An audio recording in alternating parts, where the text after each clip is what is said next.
Aujourd'hui, ce que je vais te dire risque de te bousculer, mais c'est essentiel. As-tu déjà sacrifié tes propres besoins, tes rêves, ou même des amitiés juste pour garder quelqu'un près de toi? Ce que tu appelles peut-être un amour intense ou une connexion profonde pourrait en réalité être la chose même qui détruit silencieusement ta vie. Carl Jung, l'un des plus grands esprits de la psyché humaine, a révélé la sombre vérité derrière la dépendance affective. Dans cette vidéo, nous allons décortiquer son fonctionnement et pourquoi elle est si destructrice. Si tu t'es déjà senti perdu sans quelqu'un, cette vidéo est pour toi. La dépendance affective n'a rien à voir avec l'amour. C'est une affaire de peur, de perte de contrôle. Et elle s'installe dès l'instant où tu commences à construire ta sécurité émotionnelle autour de quelqu'un d'autre. Tu cesses d'être centré sur toi-même et tu commences à graviter autour d'eux. Tu attends leur réponse comme si elles décidaient de ta valeur. Tu jauges leur humeur avant de parler. Tu offres plus que ce que tu veux vraiment, juste pour éviter d'être abandonné. Et au fond de toi, tu sais que ce n'est pas de la générosité, c'est de l'autoprotection. Tu ne donnes pas, tu négocies. Si je reste utile, peut-être que je resterai aimé. Tu l'as déjà fait.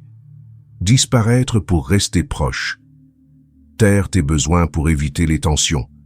Te plier en quatre juste pour te sentir choisi. Et chaque fois que tu le fais, tu échanges une part de ta vérité contre un instant de connexion. Carl Jung comprenait bien ce schéma. Il enseignait que lorsque tu n'as pas fait la paix avec ton monde intérieur, tu chercheras quelqu'un pour le combler. Non pas parce qu'il te complète, mais parce que tu as perdu le contact avec les parts de toi que tu étais censé porter. La dépendance comble ce vide. Tu deviens réactif, réactive. Tu guettes les signes. Tu ne te sens en sécurité que lorsqu'ils se montrent d'une certaine manière. Et quand ce n'est pas le cas, tout ton équilibre s'effondre. Non pas parce qu'ils ont changé, mais parce que tu as bâti ta stabilité sur quelque chose que tu ne pouvais pas contrôler. Tu cesses de protéger tes limites. Tu t'adaptes pour maintenir la paix. Tu penses être aimant, mais en réalité, tu évites l'abandon. Ce n'est pas de l'amour, c'est de la peur déguisée en dévotion. Jung a prévenu, quand tu fais de quelqu'un ton ancre émotionnelle, tu lui donnes le pouvoir de te faire couler, et c'est exactement ce qui se passe. Tu leur confies ta paix, ta valeur personnelle, ton identité. Tout cela sans réaliser à quel point tu t'es sacrifié juste pour ne pas te sentir seul. Peut-être as-tu appris cela tôt, là où l'amour était conditionnel, où l'attention devait se mériter. Mais maintenant, tu as le choix. Tu peux continuer à répéter le schéma, ou tu peux commencer à poser des questions différentes. Non pas « comment puis-je les garder près de moi ?» mais « pourquoi ai-je si peur de les perdre ?» On ne guérit pas de la dépendance en recevant plus. On en guérit en se réappropriant ce qu'on a cédé. Morceau par morceau, tu reviens à toi. Et tu te souviens que tu n'as jamais été fait pour être gardé. Tu étais fait pour être libre. Il est facile de penser être amoureux, amoureuse. Mais ce qui se passe réellement est bien plus difficile à admettre. Tu es attaché. Et il y a une énorme différence. L'amour est un choix. L'attachement est une réaction. L'amour respecte la liberté. L'attachement s'accroche. L'amour te permet d'être toi-même. L'attachement te fait changer, te réduire, jouer un rôle, juste pour rester proche. Voilà comment la dépendance affective commence à te détruire. Silencieusement, lentement, elle remplace la vraie connexion par le besoin. Tu cesses de te montrer tel, que tu es, et tu commences à te montrer comme la personne pour qui, penses-tu, ils resteront. Tu donnes plus que tu ne le souhaites. Tu acceptes moins que ce que tu mérites. Et quelque part en chemin, tu perds de vue ce qu'est le sentiment d'amour, parce que tout ce que tu ressens, c'est la peur. Carl Jung a exposé cette dynamique avec précision. Il croyait que la majeure partie de ce que nous appelons amour est en fait de la projection. Tu ne tombes pas amoureux, amoureuse de la personne en face de toi, tu tombes amoureux, amoureuse de ce qu'elle éveille en toi. l'attention qu'elle te donne. La version de toi qui se sent désirée, valorisée, enfin, assez. Tu ne les aimes pas. Tu aimes le soulagement qu'ils apportent à ton propre vide. C'est ce qui rend l'attachement si déroutant. Il ressemble à de l'attention. Il semble intense, mais il n'est pas ancré dans la stabilité. Il est ancré dans le manque. Et quand ton lien avec quelqu'un est basé sur ce qu'il répare en toi, et non sur qui il est, tu ne construis pas l'amour. Tu construis la dépendance. Tu commences à les voir comme la réponse. Celui ou celle qui te sauve de la solitude, apaise tes doutes, te donne un sens. Mais ce n'est pas leur rôle. Personne ne peut porter tout ton monde à ta place. Et quand tu rends quelqu'un si important, il ne porte pas seulement ton cœur, il porte ton identité. Ce poids devient insupportable, pour eux et pour toi. Tu commences à tolérer des choses qui blessent. Tu trouves des excuses. Tu restes plus longtemps que tu ne le devrais. Parce que partir ne signifierait pas seulement perdre la relation. Cela signifierait perdre la personne qui, crois-tu, te maintient entier, entière. Mais la vérité, c'est que si quelqu'un a autant de pouvoir sur ta paix, ce n'est pas pour l'amour que tu te bats. C'est pour ton propre sens de soi. C'est là que ça commence à s'effondrer. Tu t'accroches plus fort. Ils prennent de la distance. Plus ils créent de l'espace, plus tu te sens désespéré. Et plus tu te sens désespéré, plus tu t'abandonnes toi-même pour essayer d'arranger les choses. Ça devient un cycle. Tu poursuis, tu t'adaptes, tu perds. Non pas parce qu'ils te prennent quelque chose, mais parce que tu continues à tout donner. Jung savait que la guérison ne commençait pas avec l'autre personne. Elle commençait avec toi. En reconnaissant que l'amour ne fait pas mal comme ça. Avoir besoin de quelqu'un pour se sentir bien n'est pas de l'amour, c'est de la survie émotionnelle déguisée en romance. Et si tu n'y prends pas garde, cela te videra de ta substance. Tu ne les aimes pas. Tu t'es attaché à ce qu'ils représentent, la sécurité, la validation, l'échappatoire. Mais rien de ce qui est construit sur la peur ne peut survivre. Alors la question n'est plus « m'aime-t-il ?» c'est « de quoi ai-je peur s'il ne m'aime pas ?» Essayer de s'accrocher à quelqu'un en devenant plus facile, plus silencieux, silencieuse, plus conciliant, cela a toujours un prix. Ce qui commence par de petits changements pour éviter les conflits se transforme en quelque chose de plus grand, une version de toi qui ne semble plus réelle. Peu à peu, les choses qui comptaient pour toi commencent à s'estomper. Tu arrêtes de demander ce que tu veux. Tu arrêtes de dire ce qui te dérange.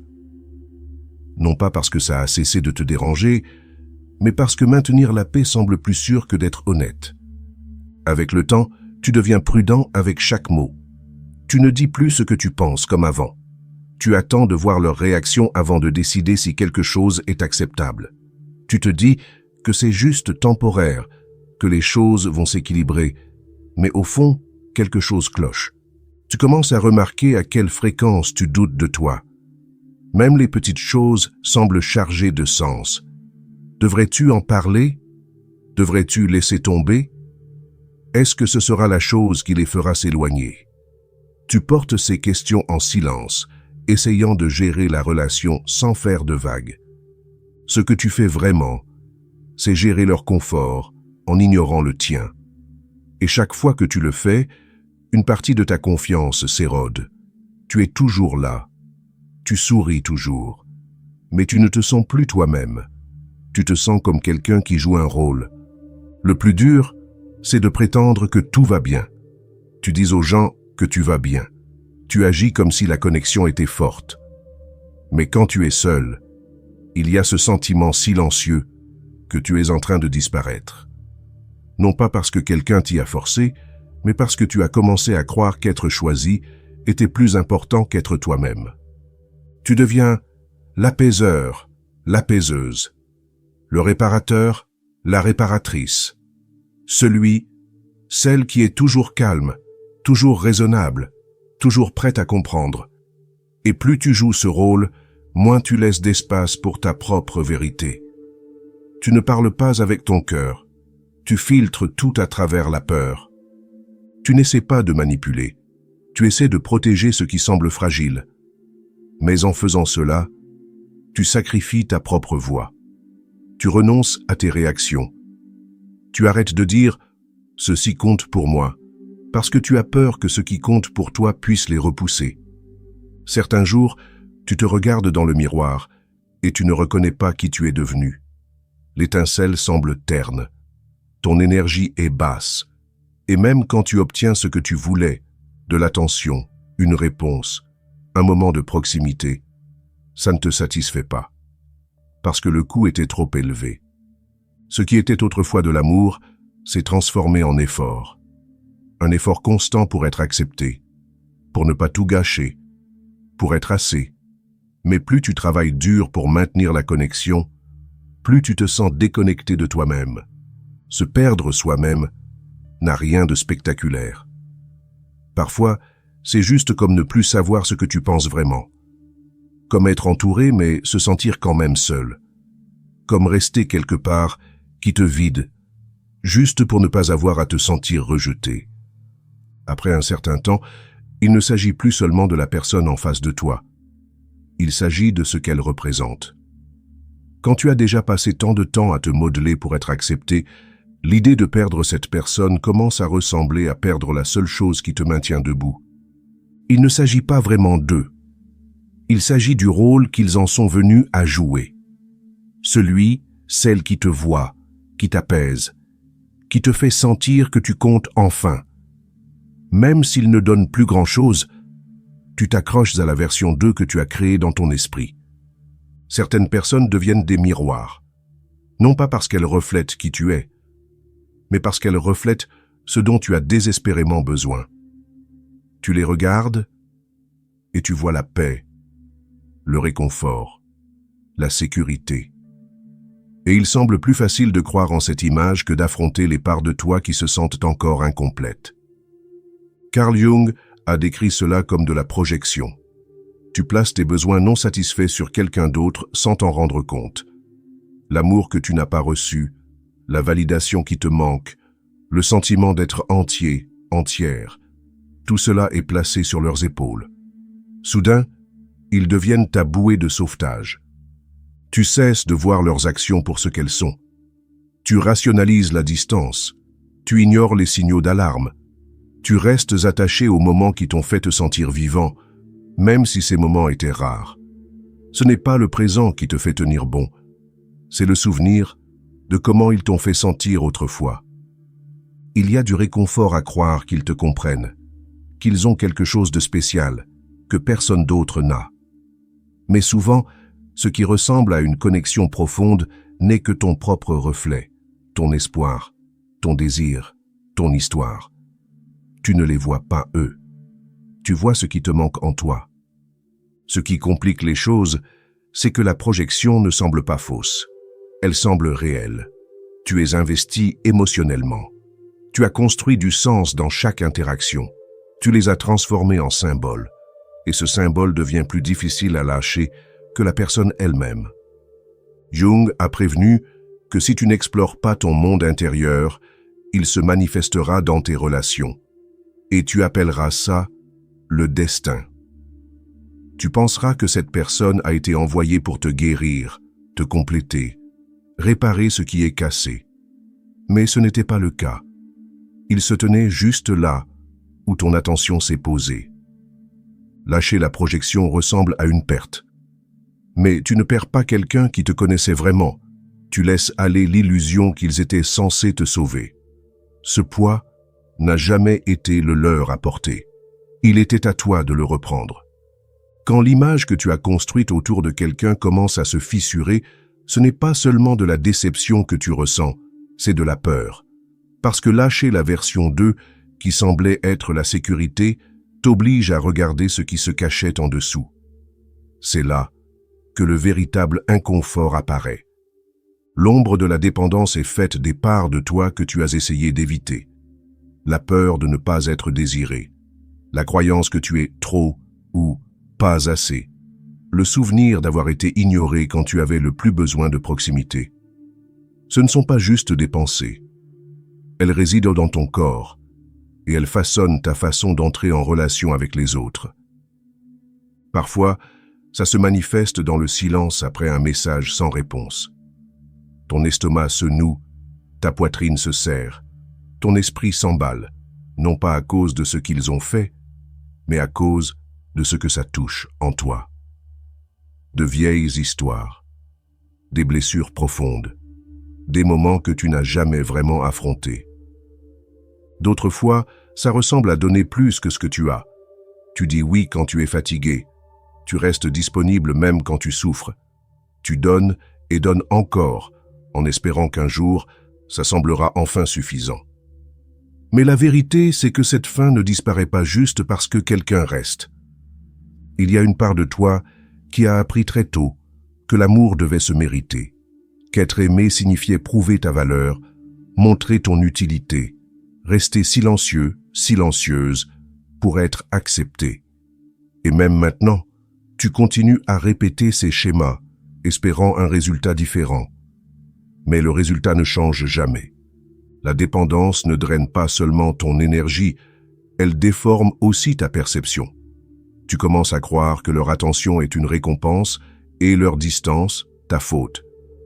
Tu prends la responsabilité de chaque silence, chaque humeur, chaque changement dans la connexion. Tu internalises ce qui n'a jamais été à toi de porter.